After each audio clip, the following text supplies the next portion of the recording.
What is blended learning? If you think about the traditional classroom environment on one end of the spectrum, and on the other end of the spectrum is a student learning on a computer at home, blended learning is somewhere in the middle. Now, let's ask ourselves, how do we differentiate and individualize instruction in the classroom? Frankly, students are not engaged in lecture-style instruction.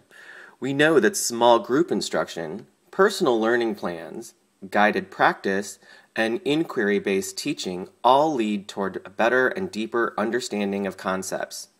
Unfortunately, differentiation and feedback doesn't scale without technology. So blended learning is about leveraging digital content to provide students with skills and practice. Meanwhile, the teacher focuses on depth and application of concepts to teach higher-order thinking skills. So what if we can create an environment where, 1, students can get individualized self-paced instruction, 2, teachers can provide differentiated small group instruction based upon weekly or daily data, and 3, schools can operate at a much lower cost per pupil, which will allow them to reallocate resources. This environment is blended learning. What are some of the blended learning models? Let's go back to the spectrum of learning environments.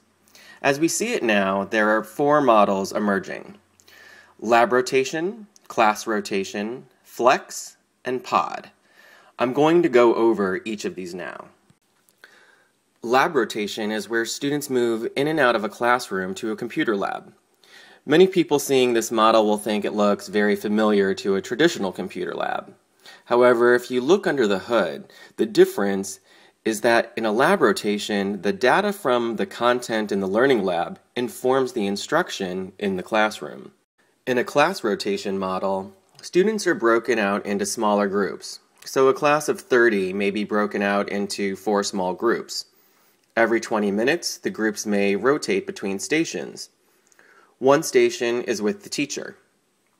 2 stations are with the computer, and the 4th station may be guided practice.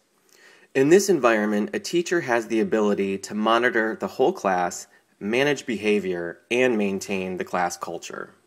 In the flex model, the learning lab might look like a large call center with banks of computers.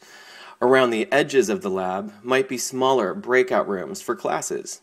In this model, the students work mostly on the computers, and a teacher might pull out a group of students for seminar, intervention, or direct instruction. One of the newer models is the pod concept. Essentially, it's a school within a school, and each pod might have multiple grade levels. In this model, the role of the teacher may be redefined and broken out into discrete roles: an advisor, a behavior specialist, or an instructor to support each pod.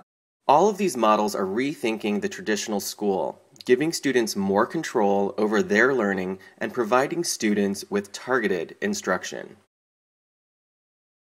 What are some of the results?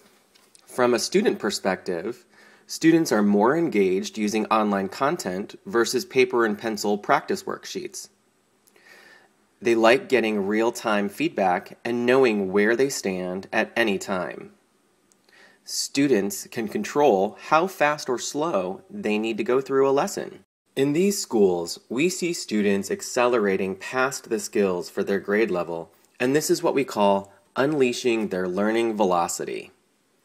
Also, even though the class sizes may be larger, students feel that their classes are actually pretty small because the experience they have with the teacher is in a small group. Now, from a teacher perspective, the teachers we've spoken to find it easier to plan for small group instruction versus trying to teach to the middle and differentiating top and bottom. Teachers find teaching in small groups more rewarding because the students are more engaged. And finally, teachers are surprised by how much easier classroom management is with students fully engaged on the computers versus when students are doing things on pencil and paper.